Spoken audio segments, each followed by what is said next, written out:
دوستان سلام و عرض ادب خدمت یکایی که همه عزیزان اعضای محترم کانال یوتیوب. بریم سراغ یک آموزش جذاب که کل فست اسکلپتون و اسکلپ شما بشه منوط به یک دونه کندل، جهتگیری شما بشه منوط به یک کندل. خب خیلی کار احتمالاً راحت میشه و خب حتما سوال میپرسید که وای چه جور کندلی مد نظرتون هست، چی کارش باید بکنیم و در چه تایم فریم استفاده کنیم و خیلی از این جور سوالات که تا آخر این ویدیو دونه دونه این سوالا رو خدمتتون پاسخ خواهم داد. قبلش بک تست بگیرید دوستان حتما و بعد ازش استفاده بکنید. خب نکته که میخوام بهتون میگم خیلی خیلی ارزشمنده. پس اول از همه ویدیو لایک کنید، سیو کنید، شیر کنید، برای همه از رفیقانتون بفرستید، کانال رو هم سابسکرایب کنید که بره سراغ داستان. عرضم به حضور مبارکتون که یه چیزی که وجود داره به اسم کندل صفر نیویورک. کندل صفر نیویورک.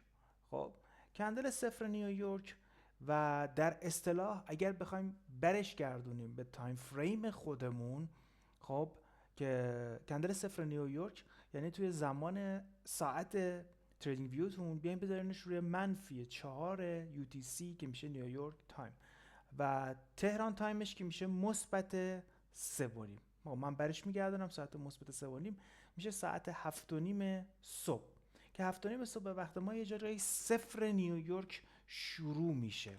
خب چه اتفاقی میافته توی صفر نیویورک که شما این رو و ساعت 7:30 صبح هر روز این رو چک میکنید؟ دو تا حداقل بگم که دو تا ناحیه چرخش قیمت اطراف این تک کندله. خب گوش کنید، دو تا ناحیه چرخش اطراف این تک کندل ساعت 7:30 صبح در تایم فریم 15 دقیقه وجود داره. حالا این سناریو رو میتونیم در 15 یا 5 استفاده کنیم. ما فقط میخوایم یک اسکلپ کنیم. ناحیه چرخش قیمت، ببین پرایس رفته بالا اومده پایین، پرایس رفته پایین اومده بالا و خب شامل یک کندل در دقیقاً بالاترین قیمتش میشه. شامل یک کندل در بالاترین قیمت میشه به اضافه خود همون ناحیه. و حالا بعد اینجا چند تا تقسیم بندی بهتون میگم، چند تا راهکار میگم و این شامل پایین ترین کندل در درون اون دره میشه که یعنی بهتر بگیم آخرین کندلی که مارکت رو چرخونده. شامل دوتا میشه بعد از ساعت 7:30. بعد از ساعت 7:30 مارکت بلا فاصله با فوت زمان خیلی کوتاه به سمت یکی از این دوتا میرسه، به سمت پایینی برسه، مستقیم از آپشن های بای استفاده میکنید بلا فاصله، فقط تو فکر بای هستید و خیلی راحت از تمام دانش آموخته های گذشته خودتون چیزی که یاد گرفتید برای ترید کردن در درون این کندلی که یک چرخش قیمتی به وجود آورده استفاده کنید. این استراتژی به شدت مناسب اکانتایی هستش که اکانت های بالانس کم زیر $1000 که میخوان اسکلپ بکنن، ارزم و درآمد روزانه داشته باشن و در طول روز هم در سشن خود لندن و هم در سشنی که نیویورک هست این سیگنال میده، این استراتژی سیگنال میده، پس به شدت کاربرد خوبی داره. و بعد میبینید دوباره پرایس نکنید میره در سشن نیویورک ساعت 4 میرسونه خودش رو با خبر به همون کندل سر پیچ و از همونجا یک فاصله کوچیکی واکنش نشون میده به سمت پایین. اینجا شما 100% فقط باید ستاپای سل فکر بکنید بهش، ستاپای سل. حالا یه راهکار بهتون میگم خیلی جالبه. اگر با خبر این شکلی تاچ بشه و نصف کندل شادو بشه، دوباره قطعا همون روز بازار اصلاح میکنه و به سمت این شادو میره دیگه. تو پرایس اکشن کلاسیک میدونید و توی محدوده شادو، حالا به جایی که اون باکس رو استفاده کنید تو محدوده این شادو دنبال یک اسکلپ فروش دیگه مجدد میگردید. بریم روزهای مختلف این سناریو رو با هم دیگه تست بکنیم و ببینیم میشه آیا در قالب یک استراتژی گنجوندش. یک استراتژی تایم کوتاهی هستش، یعنی اینکه از مفاهیم پیچیده استفاده نمیکنه و در تایم کوتاه میشه استفاده که تایم پایین. دوباره کندل ساعت 7:30 یا همون صفر نیویورک، ناحیه چرخش قیمت پایین که از دقیقاً از همینجا و کل ناحیه چرخش رو سلکت میکنید. کندل پایینش هم در میاد، کندل پایینش هم در میاد و ناحیه چرخش قیمت ارزم به حضورتون بالای قیمت، بالای پرایس هم که میشه دقیقاً همین ناحیه چرخشی که به وجود اومده. خب و دقیقاً آخرین کندلی که باعث این کار شده که دقیقاً تو همون زمان این دوتا رو با هم دیگه تاچ کردن. این زمان که این قسمت خیلی نزدیک بهش هستش، خیلی نزدیک بهشه، ارزم بزرگ مبارکتون که یه دونه ناحیه چرخش بالاتر استفاده میکنیم. ارزم بزرگتون که خب که میشه دقیقاً این یکی ناحیه که هنوز استفاده نشده زمانی که داریم ویدیو رو ضبط میکنیم و در آینده میتونه ازش استفاده بکنه و به سمت پایین سوق داده شد، از پایین تری استفاده میکنیم. حالا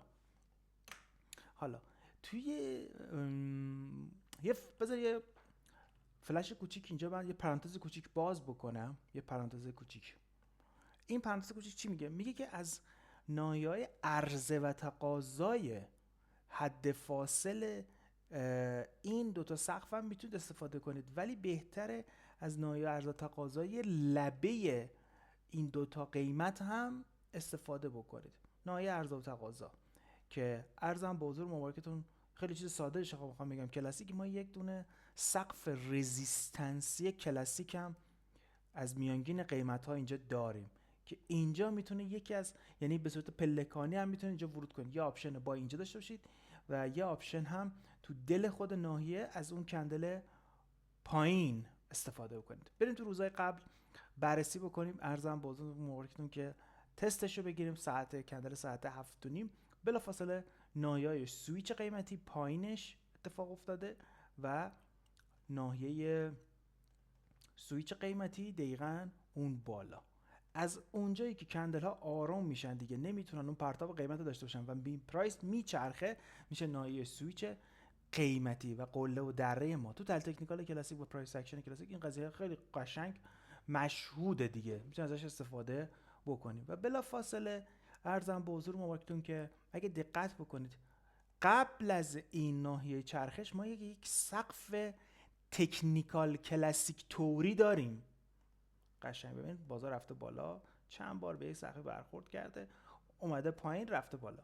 خب این سقف دقیقاً بعد از ارزم به حضور مبارکتون بالای، بهتر بگم بالای کندل ساعت 7:30 یک کف هم داریم پایین کندل ساعت 7:30 هست که بازار شروع میکنه و ببینید در چه ساعت جالبی، ساعت 1:01 به بعد میرسه، یعنی در یک تایم خیلی خوب بهش میرسه و اینجا ما میتونیم سریع دنبال آپشن های فروش بگردیم.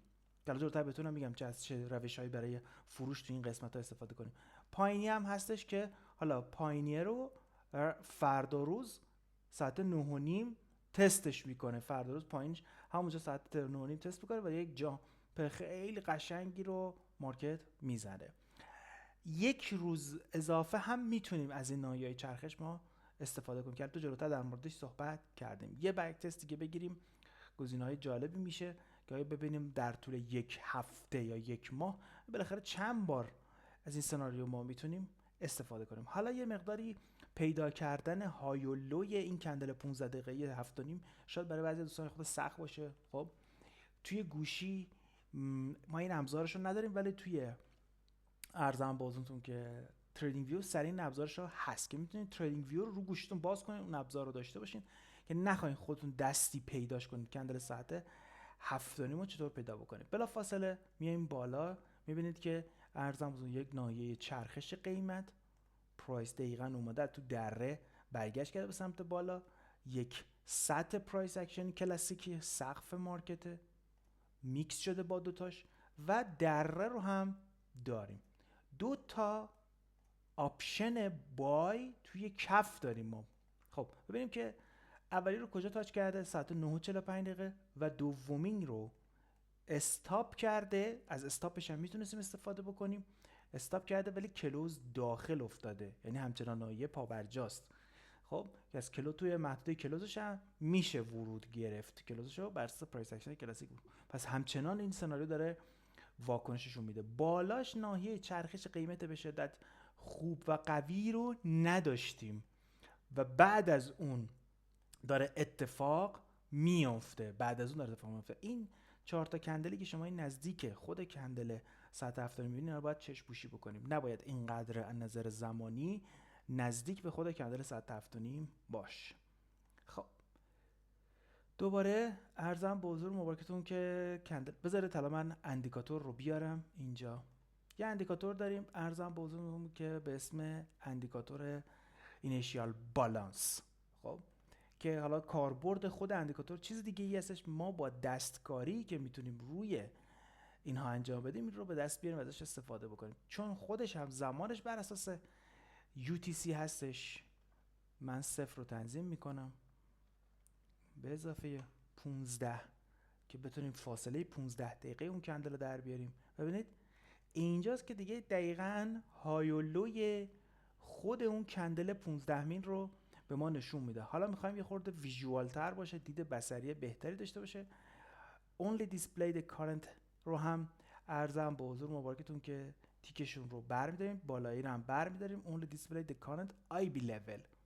خب این هم برمیداریم توی تنظیمات اولیش هم بردارید، اکسترنال لولاش هم بردارید که قشنگ دیگه توی حتی اپلیکیشن گوشی هم که داریم میبینید، تو بروزر خودتون هم دارید میبینید مشخصه. خب حالا چند تا شگرد دیگه هم میتونیم از این استفاده بکنیم. کندل 0 یا 7:30 صبح UTC میتونید اگر حالا تو اون زمان کسانی که شیفت آسیا ترید میکنن از بریکش هم میتونید استفاده بکنید. خب گوش کنید، از بریکش هم میشه استفاده کرد. حالا اینجا ما یه ناحیه چرخش داریم که محدوده رزिस्टنسش اینجاست. خب و یک ناحیه چرخش قیمت کف هم داریم که اینجاست.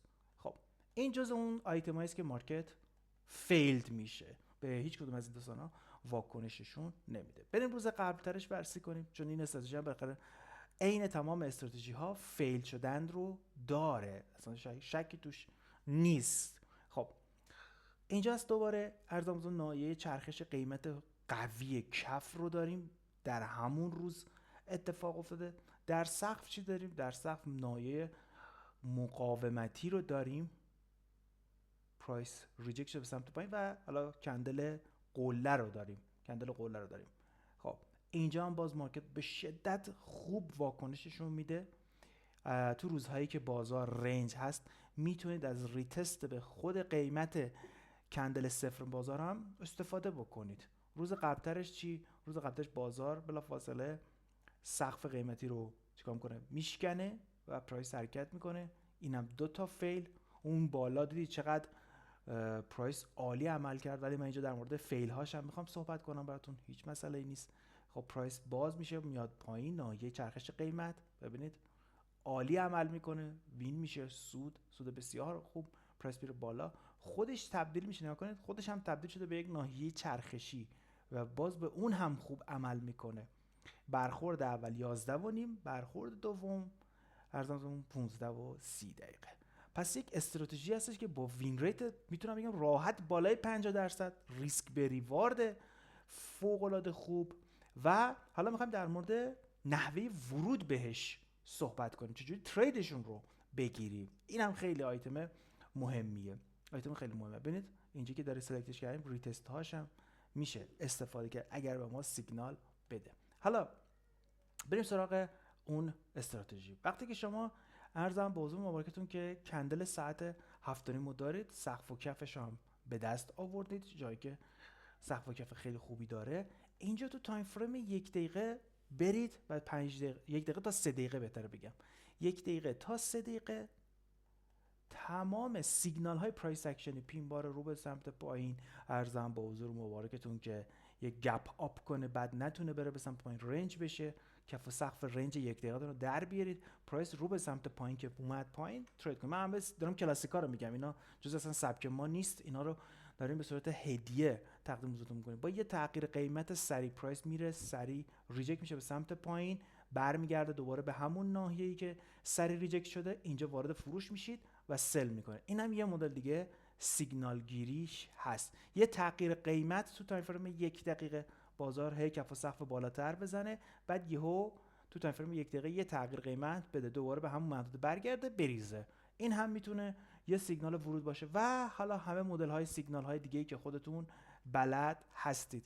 ارزم به حضورتون تغییر قیمت آخرین تاپو داریم به عنوان استاپ لاس استفاده میکنیم، یا پرایس ریجکت میشه دوباره تو تایم فریم 1 دقیقه برمیگرده از لبه اونجا با استاپ لاس سقف دوباره میتونید ورود کنید و اگر دوباره رفت بالا اونجا سیگنال دادید. بارها و بارها از اون ناحیه میشه استفاده کرد تا زمانی که شکسته بشه. این آیتم رو میتونید استفاده بکنید. خب تو این ویدیو 4 تا نکته گفتیم، یه خلاصه نتیجه گیری بریم، خیلی مهمه. ارزم بزرگتون کندل ساعت 7:30 یه کندلی هستش که جهت مارکت رو نشون میده. به سمت بالا حرکت بکنیم، میتونیم بریم سریم برای سقف‌ها و کف‌هایی که دم دستش هست ریجکتاشون رو بگیریم. سقف بالا دست سل، کف پایین دست بای. ریتست به خود قیمت رو میتونیم شکار بکنیم و بریک اگه تو تایم تو همون زمان بیدار هستید، بریک خود کندل رو میتونیم استفاده کنیم. هر روز صبح های لویش رو سلکت بکنیم، کف سقف‌ها رو هم پیدا بکنیم. صبح که بیدار شدیم هشدار بچینیم، زمانی که هشدار داد بعد بیایم سراغ ارزم به حضور مبارکتون ترید کردنش. و در تایم فریم سیگنال، تایم فریم 1 دقیقه تا 3 مین، خب برای ورود به این تری از تمام سیگنال های تکنیکال کلاسیک و پرایس اکشن کلاسیک و سبک آقای البروس و اینا داستانا میتونید برای ورود استفاده کنید یا چیزای دیگه که خودتون بلد هستید. امیدوارم که این ویدیو تا اینجا مفید بوده باشه، جنبندی خیلی خوبی داشته باشه براتون و بک تست بگیرید، وین ریتش رو در بیارید، ریسک ریواردش رو در بیارید. اینا چیزایی هست که من همه تست کردم و دارم بهتون میگم. وین ریتش مشخصه برای من، ریسک ریواردش برای من مشخصه. تو نمادهای مختلف تست بکنید. ارزم به حضورتون شاید تو یک روز اونس طلا سیگنال خاصی نداشته باشه، روی یورو، پوند و اینها تست بکنید و ارزم به حضورتون این برای شاخص ها کاربرد نداره به علت اینکه تو اون تایم فریم، تو اون زمان ارزش معاملات به شدت پایین هستش. این ساعت صفر مارکت تقریبا آخرای سشن آسیا میشه، به خاطر همین حجم معاملات یه مقداری میره به سمت بالاتر و یا یه گپ آپ یا گپ داونی میکنه که به خاطر همین که این سناریو و استراتژی جواب میده. یه دونه ان شاءالله تو ویدیوی بعدی برای داو جونز هم یک همچین استراتژی شبیه به این رو براتون اونجا عنوان میکنم. میبینمتون، شاد و موفق و پیروز باشید.